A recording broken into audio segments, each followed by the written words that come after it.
Hello everyone, আসসালামু আলাইকুম।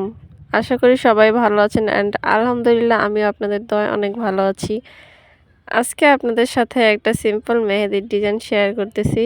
যদি আপনাদের ভালো লাগে অবশ্যই কমেন্ট করে জানাবেন। সবার পেজে ভিডিও দেখে আমারও ইচ্ছে জাগে যে আমারও একটা পেজ হোক, একটা ইউটিউব চ্যানেল হোক। আমি আস্তে আস্তে ভিডিও আপলোড করি, আস্তে আস্তে সামনে আগায় যাই। তো অবশেষে আমারও একটা ইউটিউব চ্যানেল আছে অ্যান্ড পেজ আছে। যদিও হাজার হাজার ফলোয়ার্স অ্যান্ড সাবস্ক্রাইব নাই, ইনশাল্লাহ একদিন হয়ে যাবে। তো আপনাদের কাছে আমি আমার একটা সমস্যার কথা শেয়ার করি। অবশ্যই যদি কোনো পরামর্শ থাকে, সুন্দর পরামর্শ আমাকে দিবেন। আশা করি যে যারা নতুন কন্টেন্ট ক্রিয়েটর আছেন তারা ভিডিওতে ভয়েস ওভার কীভাবে করেন ভাই? আমি তো লং ভিডিও আপলোডই করতে পারি না।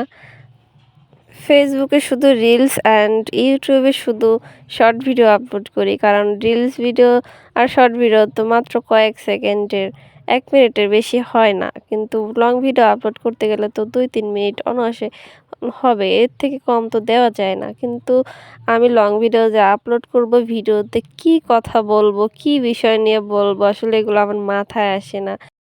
বাট এখন এই সময়টা আমি কিভাবে পার করতেছি বা কিভাবে করলে ভালো হবে, আমার ভিডিওগুলো সুন্দর হবে, আসলে এগুলো আমি বুঝতে পারতেছি না। আপনারা যারা নতুন কন্টেন্ট ক্রিয়েটর আছেন এবং কিভাবে ভিডিওতে ভয়েস ওভার করেন, কিভাবে আইডিয়া আসে মাথায়, এগুলো অবশ্যই আমাকে সাজেস্ট করবেন। আমি জানি যে আমার এরকম ভিডিও আপলোড করতে করতে আস্তে আস্তে এটা ঠিক হয়ে যাবে। এরকম নতুন অবস্থায় কন্টেন্ট আপলোড করার যে কী পরিমাণে টাফ, এটা আমি ভিডিও না করলে অবশ্যই বুঝতাম না। তো আপনাদের সাথে কথা শেয়ার করতে করতে আমার ডিজাইনটি শেষ হয়ে গেল। তো আপনাদের যদি ভালো লাগে অবশ্যই পেজটাকে ফলো করে দেবেন অ্যান্ড ভিডিওটা লাইক দিয়ে দেবেন। আপনাদের কাছে যদি সুন্দর পরামর্শ থাকে তাহলে অবশ্যই কমেন্ট করবেন। টাটা।